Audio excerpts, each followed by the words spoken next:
అదే RTV app వార్తల్ని క్షణాల్లో చదివే అవకాశం ఉంటుంది. ఒక న్యూస్ పేపర్, ఒక టెలివిజన్ ఛానల్ మీ చేతుల్లో ఎప్పుడూ ఉంటాయి.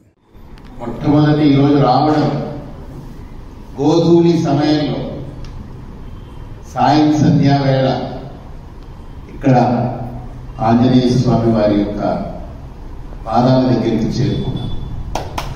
కాబట్టి వీరి దగ్గర చెప్పుకుంటే అది తప్పగా నెరవేరుతుంది అని మీరందరూ అన్నారు. కాబట్టి మీ మాట ఆయన వింటారనే నా నమ్మకం. హిందూపురాన్ని మళ్ళీ ఒకప్పుడు రాసులు రత్నాలు రోడ్ల మీద పోసి ఆ రోజుల్లో రేగుపళ్ళు అమ్మినట్టు అమ్మారు అనేటువంటి ఆ వైభవం ఈ క్షేత్రానికి సొంతం.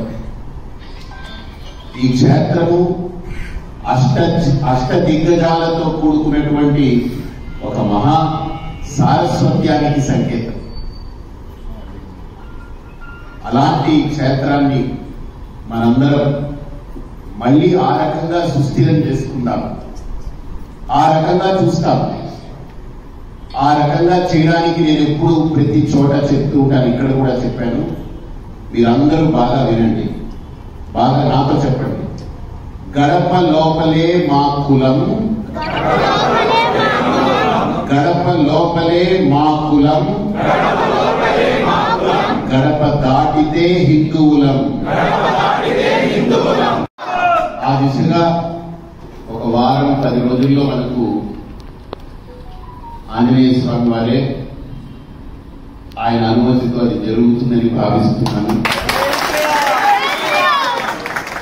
అలాగైతే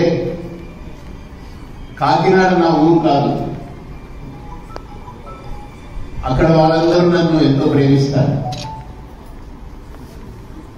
కానీ అంత ప్రేమ పొందిన కాకినాడని కూడా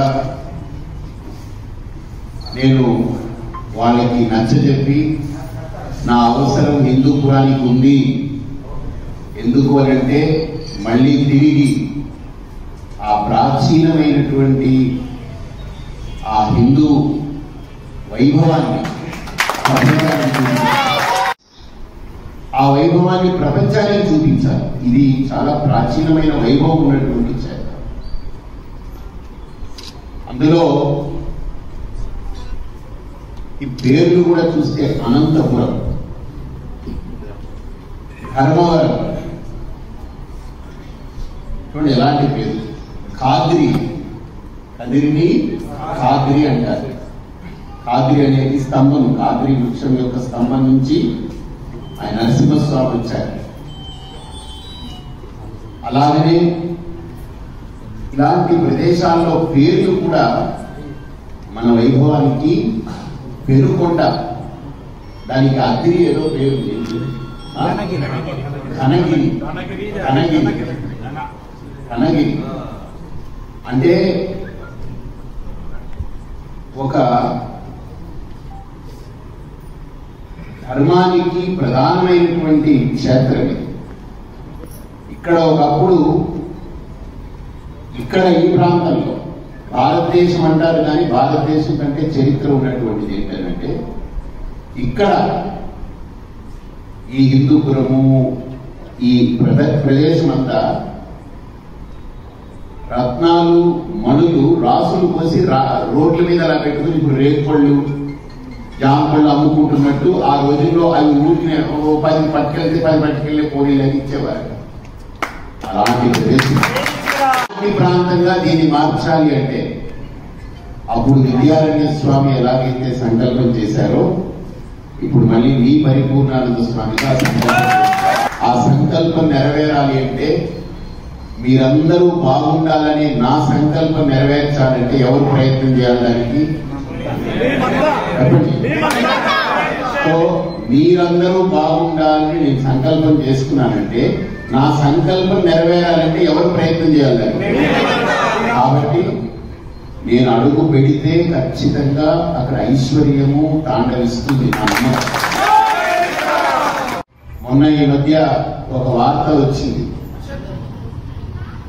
కాకినాడలో భారతదేశానికి మొత్తము సప్లై చేయగలిగేటువంటి ఒక సమృద్ధివంతమైన ఒక నిధి పడింది చదువు. అలాగే కాకినాడలో ఐశ్వర్యాంబిక అనే అమ్మవారిని పెట్టారు. అయితే ఒకటేంటంటే అక్కడ ఐశ్వర్యాంబిక అమ్మవారిని పెట్టాను. కాకినాడకి నాకు 30 ఏళ్ల అనుబంధం. కానీ 30 ఏళ్ల అనుబంధాన్ని కూడా వాళ్ళకి నచ్చజెప్పి ఈ ప్రాంతం అంతా ఐశ్వర్యం కావాలి అంటే నేను ఇక్కడ ఉండాలి అని చెప్పి చూపుతో మా స్వామి ఇక్కడికి మా మంచి కోరి అడుగు పెట్టబోతున్నారు. కాబట్టి మా మంచి, మా భవిష్యత్తు, మా ఉత్తమమైనటువంటి మా జీవితాలు రూపుదిద్దుకోవాలి అంటే మా స్వామి ఇక్కడ మా మధ్యలో ఉండాలి అని మీరు ఈ రోజు నుంచి రాబోయే వారం రోజులు మీకు దగ్గరగా ఉన్నటువంటి గుడికి ఒక్కసారి వెళ్ళి దండం పెట్టుకుని మా స్వామి మా మధ్యలో ఉండాలి అని సంకల్పించారు.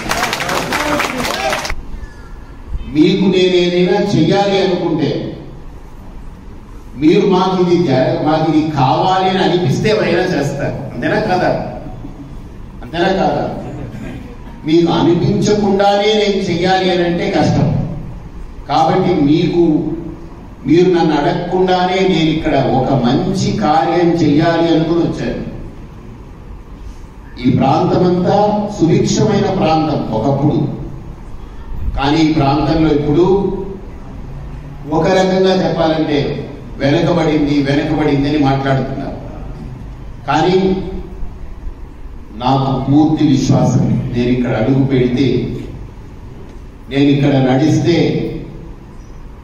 నా గుండె చప్పుడు ఈ నేలకి తాకితే ఈ హిందూపురం భారతదేశంలో ఉన్న మిగతా అన్ని ప్రాంతాలను వెనక్కి పెట్టేయగలిగేటువంటి శక్తి